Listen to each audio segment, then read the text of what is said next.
36వ జాతీయ రహదారి భద్రత పురస్కరించుకొని ఇంటీరియర్స్ కంపెనీ ఆర్ఈపీఎల్ ప్రాజెక్ట్ నందు ఒక చిన్న ప్రోగ్రాం చేయబడింది. చూడండి. ఎల్లప్పుడూ హెల్మెట్ ధరించండి. మద్యం సేవించి డ్రైవింగ్ చేయవద్దు. వాహనం నడిపేప్పుడు మొబైల్ మాట్లాడొద్దు. ట్రాఫిక్ నియమాలు పాటించండి. పాదచారులకు ప్రాధాన్యత ఇవ్వండి.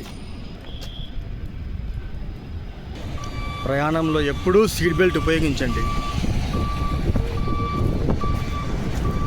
అలాగే రోడ్ ట్రాఫిక్ పాటిస్తూ మద్యం సేవించు డ్రైవింగ్ చేయడం తప్పు.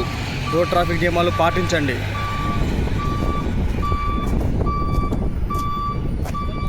ర్యాష్ డ్రైవింగ్ ఎప్పుడూ చేయకండి. వాహనాన్ని ఫిట్గా ఉంచుకోండి. అంటే బ్రేక్స్ అవన్నీ చెక్ చేసుకుని వాహనం నడపండి.